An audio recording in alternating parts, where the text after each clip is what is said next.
नमस्कार, मी सरिता कौशिक. झिरो अवरच्या 75व्या भागात तुमचं स्वागत. 4 महिन्यांपूर्वी सुरू झालेला हा प्रवास आज अत्यंत महत्त्वाच्या टप्प्यावर पोहोचलाय. 4 महिन्यात जनहिताच्या जवळपास 150 पेक्षा जास्त विषयांवर आपण चर्चा केली. घडामोडींचं सखोल विश्लेषण केलं.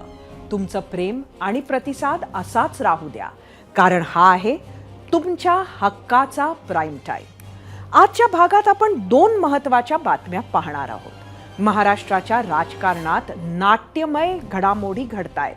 एकीकडे शिवसेनेच्या 16 आमदारांच्या अपात्रतेचे राजकीय नाट्य रंगलेलं असताना दुसरीकडे शिवसेनेच्या 2 गटांमध्ये दर्जाहीन भाषेचा वापर करण्याची स्पर्धा रंगली आहे. तर दुसरी महत्त्वाची बातमी आहे अवकाळीमुळे संकटात सापडलेल्या लाखोंच्या पोशिंद्याची, अर्थात बळीराजाची. तर पहिल्या बातमीकडे वळूया. शिवसेना उद्धव ठाकरे गटाचे उपनेते आणि मुंबईचे माजी महापौर दत्ता दळवींना आज अटक झाली आणि न्यायालयीन कोठडी मिळाल्यानंतर त्यांची ठाणे तुरुंगात रवानगी झाली. मुख्यमंत्री एकनाथ शिंदेंना जाहीर सभेतून शिवीगाळ करणं दळवींच्या अंगाशी आलं. काही अज्ञातांनी आज संध्याकाळी त्यांच्या गाडीचीही तोडफोड केली. ठाकरे गट मात्र दत्ता दळवींच्या भूमिकेशी सहमत आहे. संजय राऊतांनी तर माध्यमांशी बोलताना तो आक्षेपार्ह शब्द पुन्हा उच्चारला. शिवाय आनंद दिघेंवर आधारित धर्मवीर चित्रपटातही तो शब्द असल्यानं त्या चित्रपट निर्मात्यावरही गुन्हा दाखल करण्याची मागणी केली. दरम्यान मोठ्या संख्येनं मुलुंड कोर्ट परिसरात जमलेल्या ठाकरे गटाचे नेते, पदाधिकारी, कार्यकर्त्यांनी घोषणाबाजी केली. यामुळे परिसरात काही काळ तणावाचं वातावरण पसरलं होतं. हे कमी की काय, तर दत्ता दळवींच्या अटकेनंतर काल उद्धव ठाकरेंनी मुख्यमंत्री शिंदेंवर केलेल्या टीकेवरून वातावरण तापू लागलं.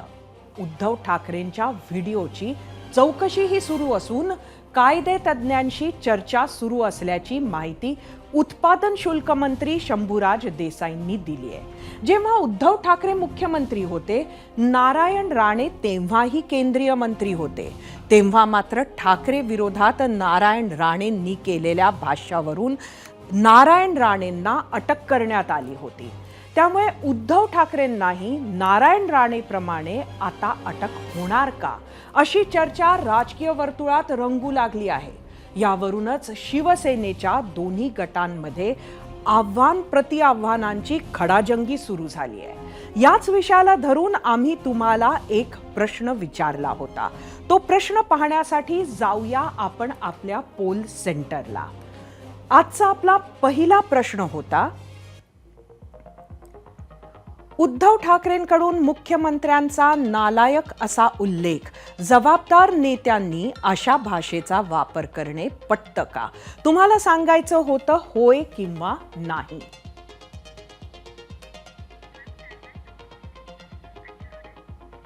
शिवसेनेत दुफळी माजून राज्यात सत्तांतर झालं.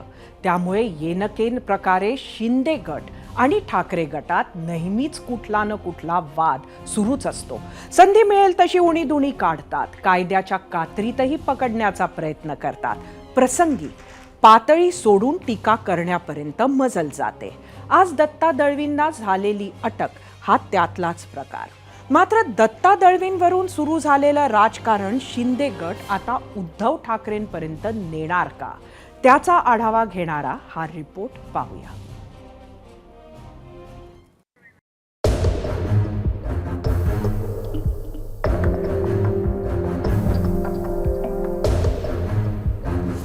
पुन्हा एकदा ठाकरे शिंदेंचा सामना.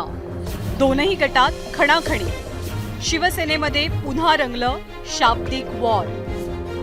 उद्धव ठाकरे गट आणि एकनाथ शिंदे यांच्या गटामध्ये नव्यानं वादाची ठिणगी पेटली आहे. निमित्त ठरलं शिवसेनेच्या ठाकरे गटातील माजी महापौर दत्ता दळवींना भांडूप पोलिसांनी केलेली अटक.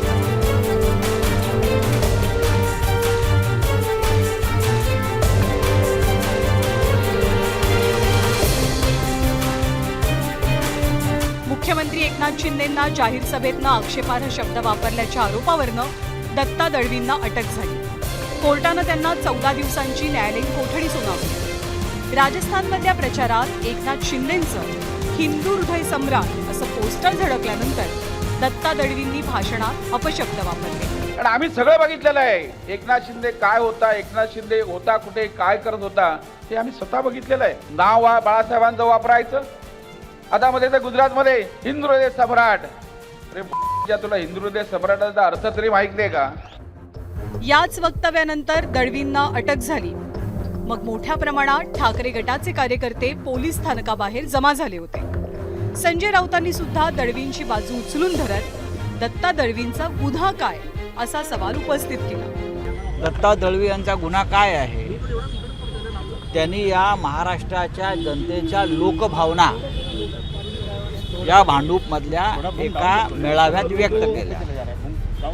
गद्दार हृदय सम्राटांनी स्वतःला हिंदू हृदय सम्राट म्हणून घेणे हा वीर सावरकर जे हिंदू हृदय सम्राट त्यांचा अपमान आहे आणि हिंदू हृदय सम्राट बाळासाहेब ठाकरे यांचा अपमान आहे. आणि त्याबद्दल खरं म्हणजे एकनाथ शिंदे यांचा गुन्हा दाखल व्हायला हवा. सूडबुद्धीनं आणि आकसापोटी दत्ता दळवींवरती कारवाई केली जात असून सुप्रिया सुळेंबाबत वादग्रस्त वक्तव्य करणारे अब्दुल सत्तार आणि फायरिंग करणारे सदा सरवणकर यांना वेगळा न्याय का असा सवालही ठाकरे गटाकडनं उपस्थित होतोय.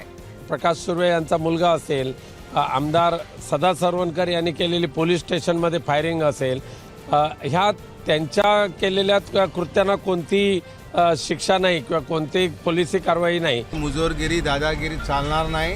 हे माझं सरकार येईल.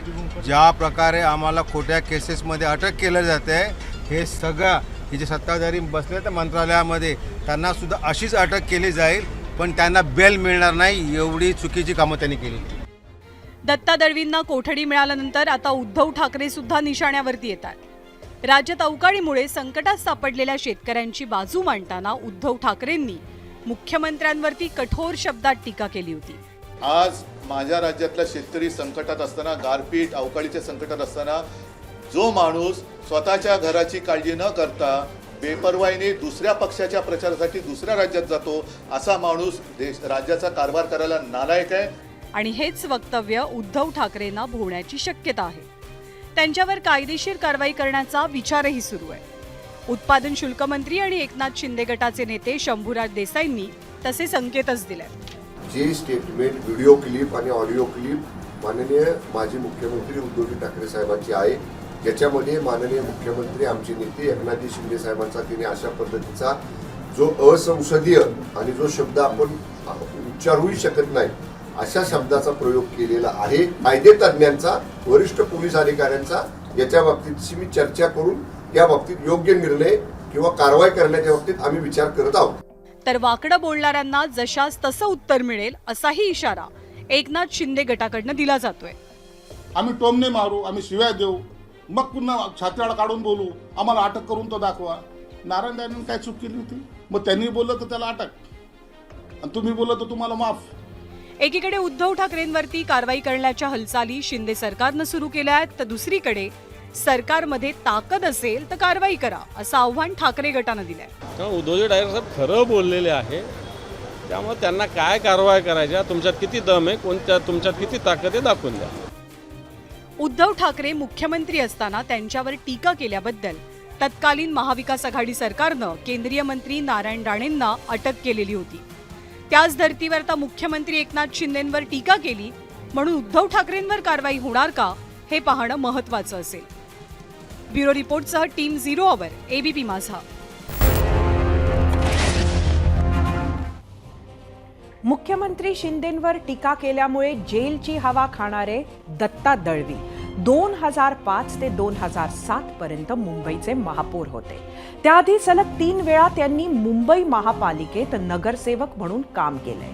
शिवसेनेत विभाग क्रमांक 7 चे विभाग प्रमुख म्हणून त्यांनी पद भूषविले आहे. ते शिवसेनेचे उपनेतेही आहेत. याशिवाय एप्रिल 2022 मध्ये मालवणच्या तळगाव गावडेवाडी तलावाजवळ अनधिकृत बैल झुंजीचे आयोजन केल्याप्रकरणी त्यांच्यावर गुन्हा दाखल झाला होता. आम्ही विचारलेल्या प्रश्नावर तुम्ही काय प्रतिक्रिया दिल्या आहेत त्या प्रतिक्रिया पाहण्यासाठी आपण जाऊया आपल्या मीडिया सेंटरला. परत एकदा तुम्हाला आजचा प्रश्न सांगते. उद्धव ठाकरेंकडून मुख्यमंत्र्यांचा नालायक असा उल्लेख, जबाबदार नेत्यांनी अशा भाषेचा वापर करणे पटतं का? सोशल मीडियावर आज आपल्याला बऱ्याच प्रतिक्रिया आल्या आहेत, त्या बघूया. एक्सवरून रविप्रकाश पवार, उद्धव ठाकरे यांना कोणीही जबाबदार माणूस म्हणेना. एक्सवरून शंतनू गौतम, राग अशा पद्धतीनं व्यक्त करणं योग्य नाही. सगळ्यांनी पातळी ओलांडली आहे. प्रत्येक जण आपापल्या पद्धतीनं राजकीय खेळी खेळतोय. युट्यूबवरून राजेश मुळे खलनायक पण हिट झाला तर नालायक पण होईल. युट्यूबवरून विठ्ठल येवले, कोणत्याच नेत्याने अपशब्द अव्यवहार्य भाष्य करू नये. फेसबुकवरून प्रमोद काळे, अजिबातच नाही, पण सध्या उभाठा हे जबाबदार नेत्यांमध्ये गणले जातात का, हा खरा प्रश्न आहे. इंस्टाग्रामवरून गणेश शेलार, एखाद्याशी बरोबरी करता येत नसेल तर अशी वक्तव्य ऐकायला मिळतात. याकडे फारसे लक्ष देण्याची आवश्यकता नाही. या उलट बोलणाऱ्या व्यक्तीचे महत्त्व कमी होते.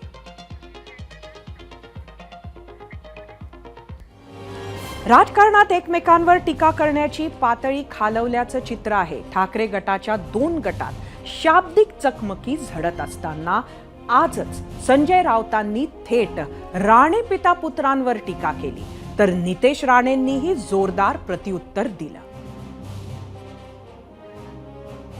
ये अब्दुल सत्तार नाम का मंत्री खुलेआम सुप्रिया सुले को गाली देता है. ये नारायण तातू राणे जो केंद्र में मंत्री है और उनके बेटे नेपाली बेटे हैं 2 उसको, हाँ, वो खुलेआम यहाँ आकर गाली देते हैं. हाँ, किसी भी शब्द का इस्तेमाल करते हो, उनके ऊपर एक्शन नहीं है. राणेंची मुलं काय आहेत ही महाराष्ट्राची जनता चांगल्या पद्धतीने ओळखते.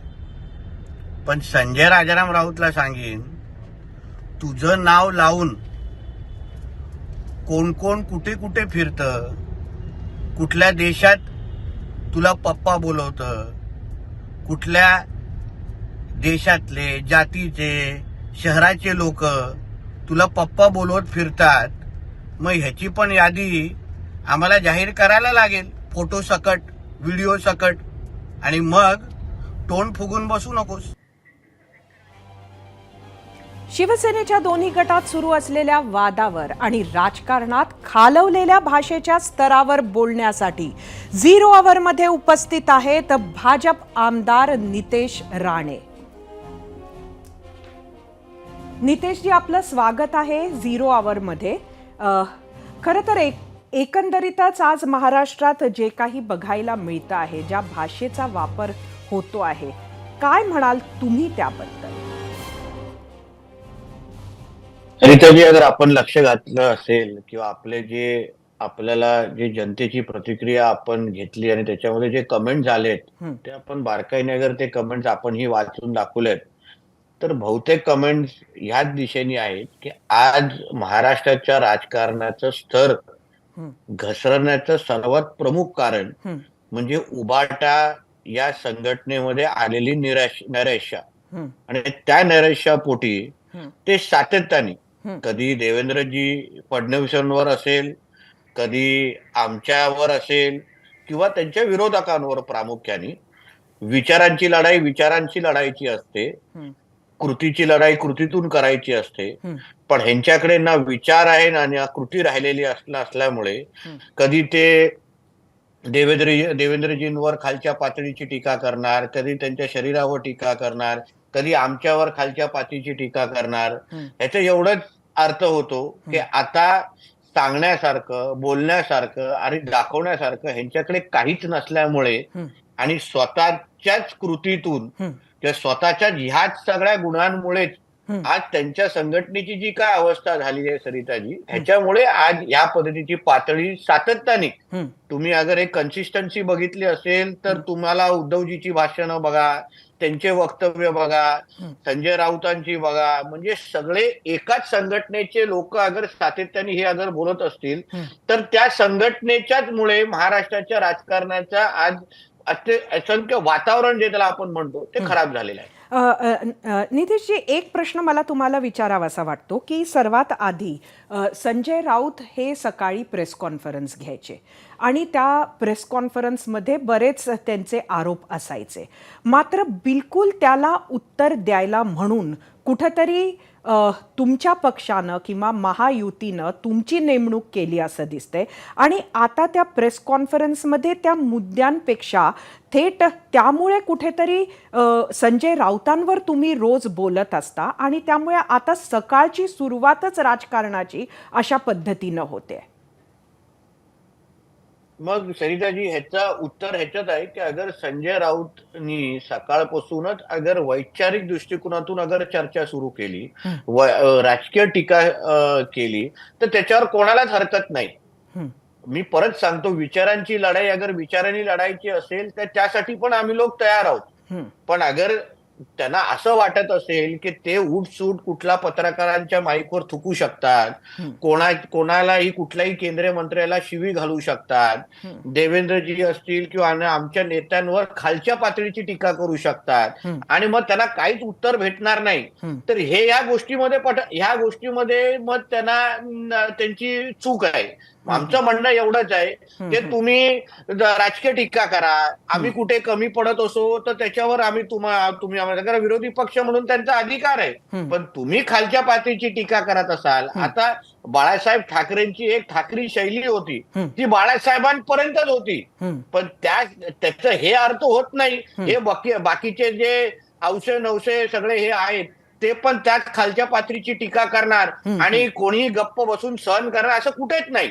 एकीकडे नितेशजी, तुमच्या महायुतीनं असं सांगितलं होतं, सातत्यानं मुख्यमंत्री असोत, देवेंद्रजी असोत, हे सातत्यानं सांगत आले की आम्ही उत्तर आमच्या कामानं देऊ. तर असं काय घडलं की ज्याला करून आज तुम्हाला सर्वांना त्याच भाषेत उत्तर द्यायची गरज वाटते? समजा एका बाजूला आरोप झाले आणि दुसरी बाजू खरंच शांत राहिली, तर असं होऊ शकत नाही का? सरिताजी, आरोप अगर राजकीय दृष्टिकोनातून असेल तर सगळ्यांना मान्य आहे. आम्ही सरकारच्या कामाच्याच माध्यमातून उत्तर द्यायला आम्हाला आजही आवडतं, पण तुम्ही कधी देवेंद्रजींच्या शरीरावर टीका कराल, कधी त्यांच्या वैयक्तिक म्हणजे वहिनींपर्यंत पण पोचण्याची त्यांची मजाल झालेली, दुसऱ्या बाजूला केंद्रीय मंत्री माझे वडील असो, आमच्या कुटुंबावर खालच्या पातळीची टीका कराल. तुम्ही उद्धवजींची हल्ल्याची भाषणं तुम्ही ऐकली असेल, संजय राऊतांची तर आता ती सवय झालेली आहे. म्हणजे ह्यांना असं वाटतं की आम्ही आमच्या कामातून उत्तर द्यायचं, आम्ही राजकीय त्यांना उत्तर द्यायची, पण त्यांनी पाहिजे ते बोलावं, पाहिजे ते आमच्या कुटुंबाला खालती खेचावं आणि खालच्या पातळीची टीका करावी आणि आम्ही गप्प बसून सहन करावं. असं काही गोष्टी आता राहिलेल्या नाहीयेत. ज्या दिवशी ह्यांची टीका राजकीय येईल, ज्या दिवशी हे आम्हाला विचारांची लढतील, तेव्हा तुम्हाला असं कुठेही उत्तर मिळणार नाही. तुम्ही आतापर्यंत तुम्ही सातत्य बघा, ते त्यांनी नेहमी पहिला वार त्यांनी केलेला आहे, पहिली सुरुवात त्यांनी केलेली आहे. कधीही भारतीय जनता पक्ष किंवा महायुतीच्या आमच्या कुठल्याच नेत्यांनी आम्ही कोणीही कधीही त्या पद्धतीची भाषेचा वापर पहिला केला नाही. पण हो, पहिली अगर तिथून वार झाला असेल तर त्याच ताकदीने आणि सूद समेत परत देण्याची जबाबदारी ही आमची असते. खरं तर एकेकाळी आपण बघितलं होतं, जेव्हा उद्धव ठाकरे मुख्यमंत्री होते तेव्हा नारायण राणे हे तेव्हाही केंद्रीय मंत्री होते आणि त्यांना मात्र त्यांच्या एका भाष्यासाठी अटक करण्यात आली होती. आता आम्ही ऐकतोय की कुठंतरी उद्धव ठाकरे यांना सुद्धा त्यांच्या कालच्या भाषेसाठी अटक होण्याची शक्यता आहे. तुम्ही काय सांगाल? त्या शुभ दिवसाची आम्ही फार आतुरतेने वाट पाहतोय. म्हणून ज्या चौकटी उद्धव ठाकरेंनी मुख्यमंत्री म्हणून ठरवून दिलेल्या होत्या आणि ज्या पद्धतीने चुकीच्या पद्धतीने राणे साहेबांना तेव्हा अटक केलेली, चूक झालेली उद्धव ठाकरेंची, की बाबा त्यांना हेही माहिती नव्हतं की बाबा स्वातंत्र्याचा अमृत काळ आहे काय वेगळा आहे, आणि त्याच्यावर राणे साहेबांचं एका केंद्रीय मंत्र्याचं वक्तव्य होतं, मी तिथे असतो तर, मी कानाफाडी गेलो असतो तर, तरीही तो काही महाराष्ट्राच्या समोर उद्धव ठाकरेच्या सरकारने जो काही तमाशा केलेला ते सगळ्यांनीच पाहिलेला आहे. आता तीच परिस्थिती आज परत निर्माण झालेली आहे, जिथे उद्धव ठाकरेंनी आत्ताचे आमचे मुख्यमंत्री सन्माननीय एकनाथ शिंदे साहेबांबद्दलच तशा पद्धतीच्या खालची पातळीची टीका केलेली आहे. आता जसं आमचे शंभूराजे देसाईजींनी म्हटलं की सीडी सगळ्या पद्धतीचा अभ्यास आमचे पोलीस खातं करत आहे. मला वाटतं की अगर तो शुभ दिवस लवकर आला तर आम्हाला सगळ्यांना उद्धव ठाकरेंना अटक होताना बघायला मिळेल. नितेशजी, आपल्याकडे अगदी कमी वेळ आहे, त्यामुळे अगदी थोडक्यात मला हे शेवटचं उत्तर हवं आहे. आज दत्ता दळवींच्या गाडीची तोडफोड झाली, हे तुम्हाला योग्य वाटतंय का? अशा पद्धतीनं सत्तेत असणाऱ्या पक्षांच्या कार्यकर्त्यांनी हातात कायदा घेणे. एक, हिंसेचं समर्थन आम्ही कोणीही करत नाही. ज्यांनी पण कार्यकर्त्यांनी अशा पद्धतीची कृत्य केलं असेल तर त्यांना शिक्षा भेटलीच पाहिजे, पण जनतेची पण भावना समजली पाहिजे. आज एकनाथ शिंदे साहेब राज्याचे मुख्यमंत्री आहेत, त्या पदाला आज मान आहे, म्हणून त्यांच्या कोणी म्हणजे मुख्यमंत्री म्हणून राज्याच्या वर प्रेम करणाऱ्या कुठल्याही समर्थकांनी अगर अशा पद्धतीचं रिएक्शन दिलं असेल तर मला विश्वास आहे आमचं पोलीस खातं कायद्याच्या चौकटीत राहून निश्चित पद्धतीने कारवाई करणार. धन्यवाद नितेशजी, आपण 0 आवरमध्ये आलात आणि आमच्या प्रश्नांची उत्तरं दिलीत. शिवसेना प्रमुख बाळासाहेब ठाकरेंची भूमिका ही नेहमीच आक्रमक राहिली आणि जसं नितेश राणे म्हणाले तसं ते आपल्या भाषणातून विरोधकांचा खरपूस समाचार घेताना हळूहळू त्यांच्या ह्याच हल्लाबोलला ठाकरी शैली म्हणणे सुरू झाले. हाच बाणा शिवसैनिकांमध्येही रुजला, पण सद्यस्थितीत शिवसेनेची काही मंडळींनी मात्र राजकारण करताना भाषेचा आणि टीकेचा स्तर पब्लिक स्पेसमध्ये अगदी रसातळाला नेलाय. आम्ही विचारलेल्या प्रश्नावर आता तुम्ही काय कौल दिला आहे, तो कौल पाहण्यासाठी आपण जाऊया आपल्या पोल सेंटरला. आजचा आपला प्रश्न होता, उद्धव ठाकरेंकडून मुख्यमंत्र्यांचा नालायक असा उल्लेख, जबाबदार नेत्यांनी अशा भाषेचा वापर करणे पटतं का? एकूण 35,000 मतं आहे. 63% लोकांनी होय म्हटलंय, 37% लोकांनी नाही.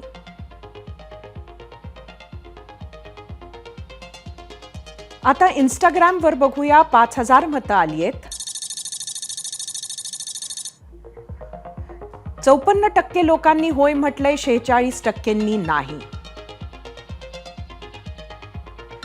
एक्सवर 8,000 मतं आली आहेत.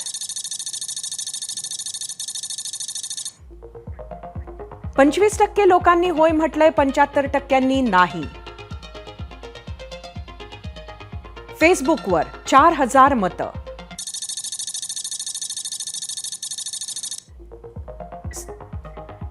37% लोकांनी होय म्हटलंय, 63% नाही. शब्दांवरून विचार कळतात, विचारांवरून व्यक्तिमत्व कळतं असं म्हणतात. आजकाल आपले राजकारणी ज्या पद्धतीचे शब्द, जी भाषा सार्वजनिक ठिकाणी वापरत आहेत, त्यावरून त्यांचं व्यक्तिमत्व कसं असेल याचा अंदाज आपण लावू शकतोय. आपण निवडून दिलेले लोकप्रतिनिधी जी भाषा वापरतात ती घरी कुटुंबासोबत ऐकताना सामान्य मतदारांना काय वाटत असेल याचा विचार करत असतील का? तेवढा विचार केला असता तर राजकारणाची, वादविवादाची पातळी एवढी घसरली नसती, हे सुद्धा खरं आहे.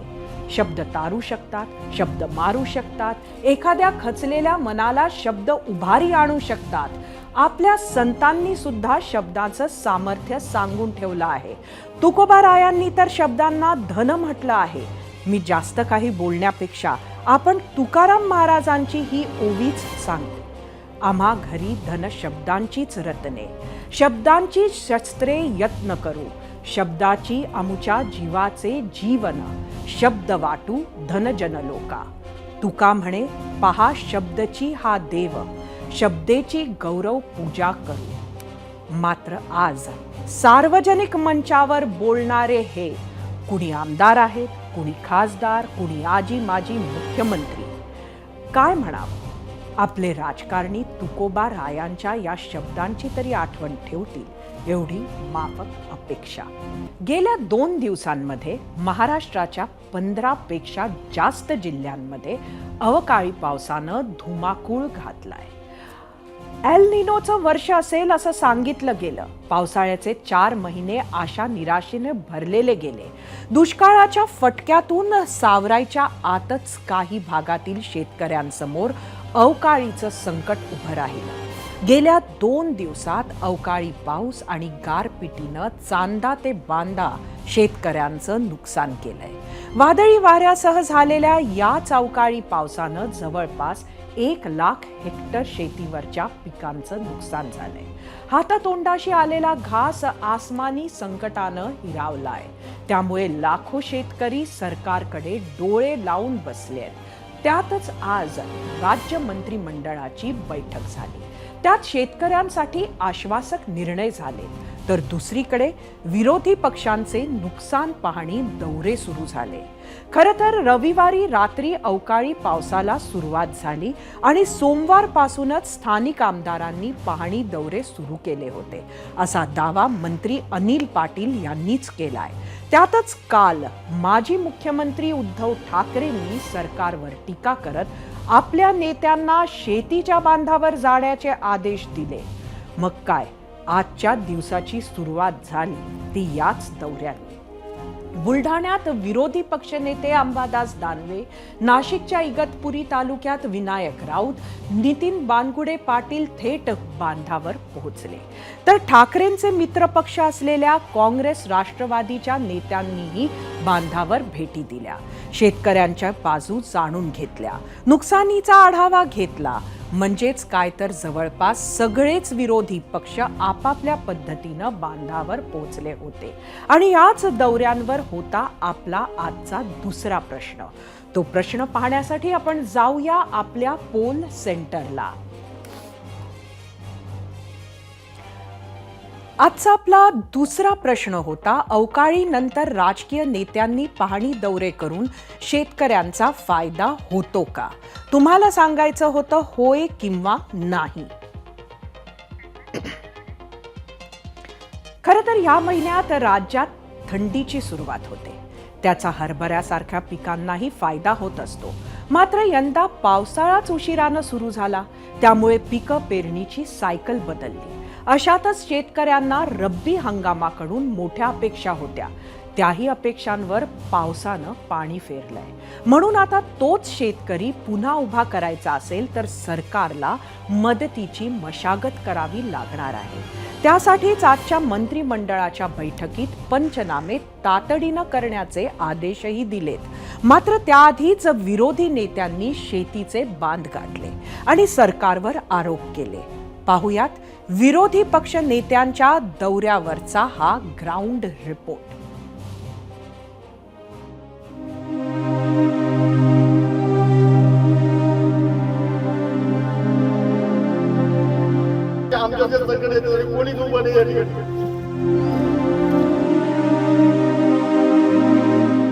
गेल्या 2 दिवसांपासून पडलेल्या पावसाचं पाणी शेतकऱ्यांच्या डोळ्यात साठलं आणि त्याच पाण्याचा बांध फुटला. आता सगळं संपलंय. जे काही पिकवलं ते हातचं गेलं, ही भावना या डोळ्यांमध्ये स्पष्ट दिसतेय. हताश होऊन शिवारात झालेला चिखल पाहणारे हे आहेत बुलढाण्यातील शेतकरी. विरोधी पक्षनेते अंबादास दानवेंनी बुलढाण्याच्या सिंदखेड राजा तालुक्यातील पळसखेड गावच्या बांधावर जाऊन नुकसानीची पाहणी केली आहे. अवकाळीचा सर्वाधिक फटका बसलाय तो नाशिक जिल्ह्याला. अवकाळी पावसामुळे इगतपुरीमधील भात शेती पाण्यात गेली आहे. अवकाळीमुळे काय झालं माहिती का सर, सर्व भात भिजून गेले, तर त्याला आता काही मोड फुटतील, काही खराब होऊन जाईल. याच नुकसानीची पाहणी ठाकरे गटाच्या विनायक राऊतांनी केली आहे. कालच सरकारमधील मंत्री अनिल पाटील यांनी नाशिक मधल्या नुकसानीची पाहणी केली होती. त्यानंतर आज विरोधकही शेतकऱ्यांच्या बांधावर पोहोचले. तर काँग्रेस नेत्यांकडूनही नुकसानग्रस्त भागाचे पाहणी दौरे केले जात आहेत. काँग्रेस नेते बाळासाहेब थोरात नाशिकच्या बहादुरीत नुकसानीची पाहणी करण्यासाठी पोहोचले, त्यावेळी शेतकऱ्यांच्या अश्रूचा बांध फुटला. तर आमच्या गरजा कमी करून त्या खादी पावडर आम्ही घेतो आणि बागांना देतो. पण निसर्गाने इतकी हानी केली का आम्हाला आता अक्षरशः रडायला जागा कमी आहे आणि कोणाला काय सांगावं हे सुद्धा कळत नाही. हे तर संकट अक्षरशः त्यांच्या जीवावर बेतल्यासारखी परिस्थिती आहे आणि सरकारनं पाठीशी उभं राहणं हा एकमेव इलाज याच्यामध्ये आहे. दुसरा काय इलाज करणार आहे? अवकाळीमुळे कांदा उत्पादक शेतकरी अडचणीत आलाय. सोलापूर कृषी उत्पन्न बाजार समितीत विक्रीसाठी आणलेल्या शेतकऱ्याच्या कांद्याचा चिखल झालाय. त्यामुळे भिजलेल्या कांद्याचे दर निम्म्याहून अधिक घसरले. चांगल्या कांद्याला 3,500 ते 4,000 रुपये भाव, तर भिजलेल्या कांद्याला 1,500 ते 2,000 प्रति क्विंटल एवढाच भाव मिळतोय. सोलापुरात कांद्याचा चिखल झालाय, तर हिंगोलीत साखरेचा पाक झालाय. अवकाळी पावसामुळे पूर्णा सहकारी साखर कारखान्यातील 500 मेट्रिक टन साखर भिजून खराब झालीय. भंडाऱ्याच्या तुमसर बाजार समितीतही असंच काहीसं चित्र पाहायला मिळतंय. बाजार समितीच्या आवारातील धान अवकाळीमुळे भिजून गेलंय. यवतमाळमध्ये केळीच्या बागा जमीनदोस्त झाल्या. पुसदच्या भोजला येथील शेतकरी निखिल ठाकरे यांची ही केळी बाग भुईसपाट झालीय, ज्यात त्यांचं 5 लाखांचं नुकसान झालंय. तर हिंगोलीत पपईच्या बागाही आडव्या झाल्या.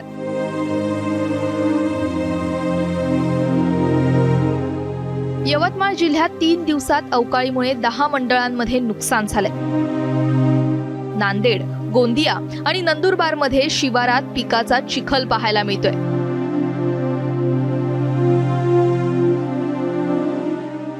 पांढरं सोनं काळवंडलंय.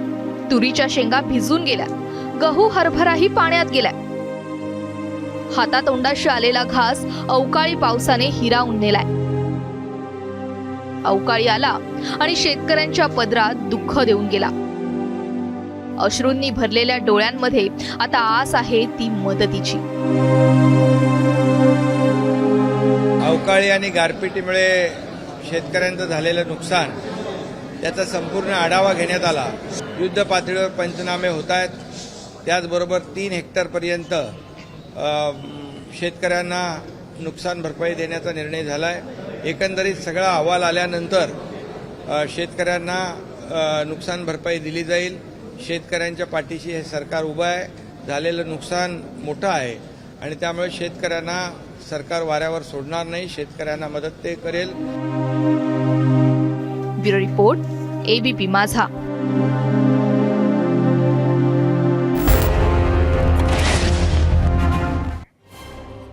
अवकाळी पावसाने झालेल्या पिकांची नुकसान भरपाई शेतकऱ्यांना मिळणार अशी माहिती, अशी ग्वाही खुद्द मुख्यमंत्र्यांनी दिली आहे.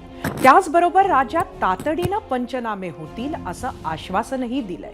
त्यामुळे नुकसानग्रस्त शेतात पंचनामे होतील तेव्हा होतील. राज्य सरकारची मदत मिळेल तेव्हा मिळेल. मात्र आज घडीला शेतकऱ्यांनी काय करावं? अवकाळी आणि गारपिटीनंतर जे पिकं जिवंत उरली आहेत त्याच पिकांना वाचवण्यासाठी काय करावं हेही पहा.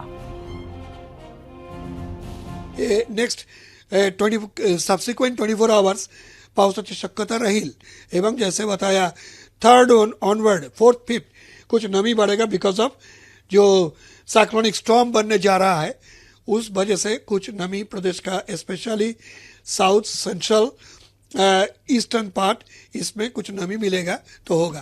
द्राक्ष बागेचं खूप नुकसान झालं. कांद्यावाल्याचं देखील नुकसान झाले. तर आणि त्याच्यात नंतर हरभरे पेरलेले आहेत.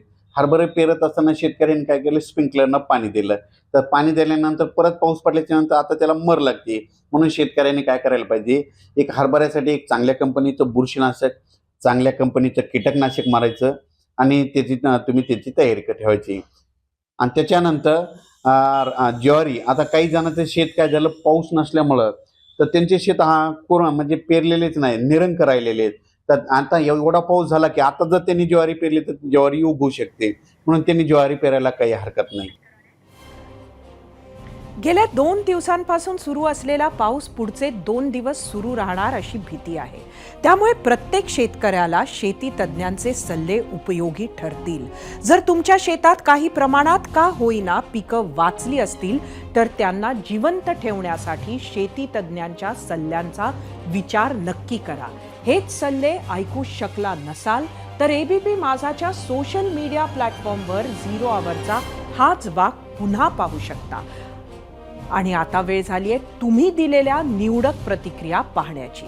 त्यासाठी जाऊयात आपल्या मीडिया सेंटरला.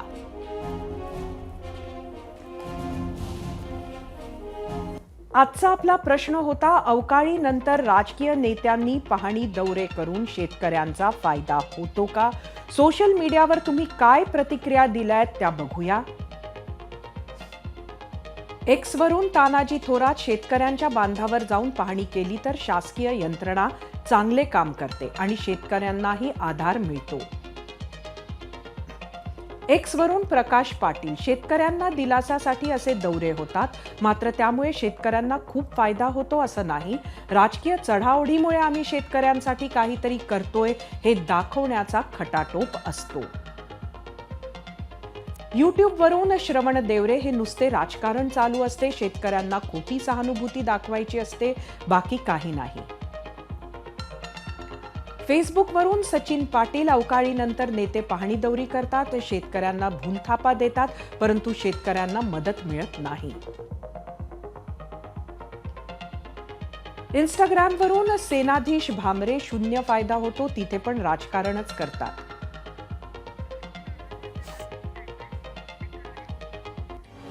महाराष्ट्राच्या प्रतिक्रिया पाहिल्यानंतर आता वेळ झाली आहे आजच्या प्रश्नावरचा पोल रिझल्ट पाहण्याची.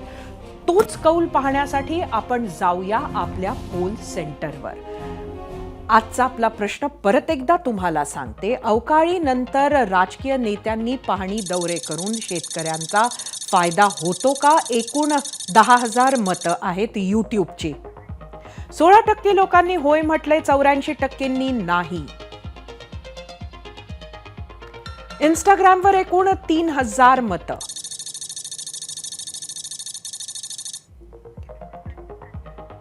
$39 लोकांनी होय म्हटलंय, 61% लोकांनी नाही म्हटलंय. फेसबुकवर एकूण 2,000 मतं. 22% लोकांनी होय म्हटलंय, 78% लोकांनी नाही. एक्सवर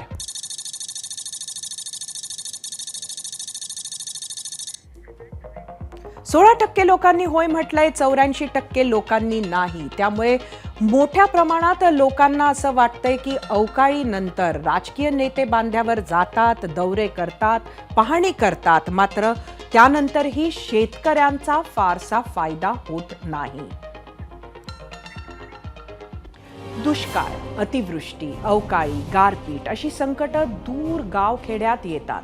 त्याचा फक्त शेतकऱ्यांनाच फटका बसतो असं तुम्ही समजत असाल तर ते चुकीचं ठरेल. नैसर्गिक संकटांमुळे आधी अख्ख्या ग्रामीण महाराष्ट्राचं आर्थिक गणित बिघडतं आणि नंतर त्याचे चटके शहरी भागाला बसायला सुरुवात होते. ही फिनॉमिनन नीट समजून घ्यायची असेल तर तुम्ही द बटरफ्लाय इफेक्ट हे शब्द गूगल करून नक्की बघा.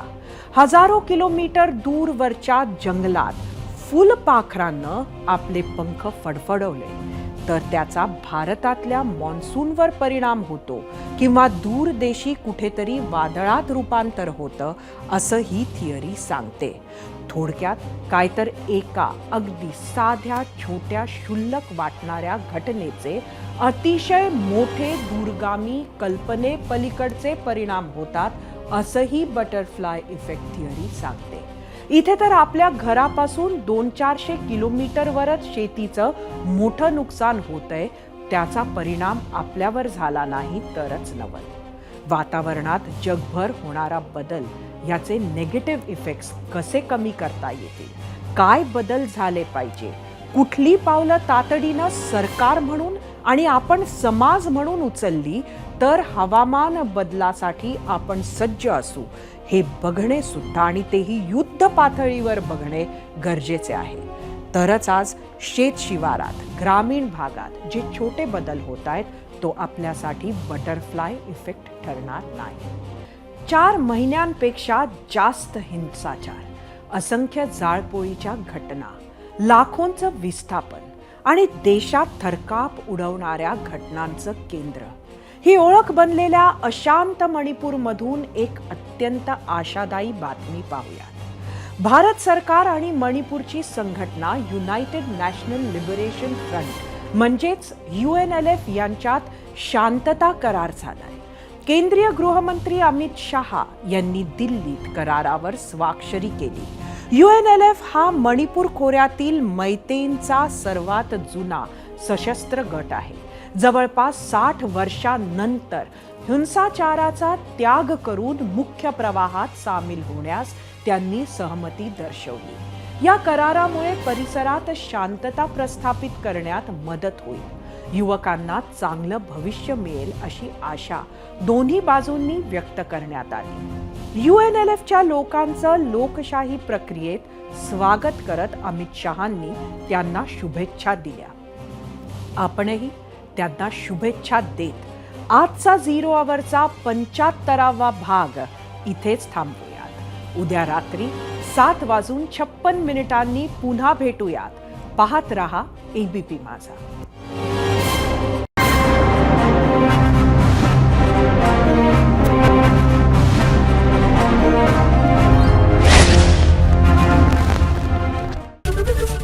ABP माझा, उघडा डोळे बघा नीट.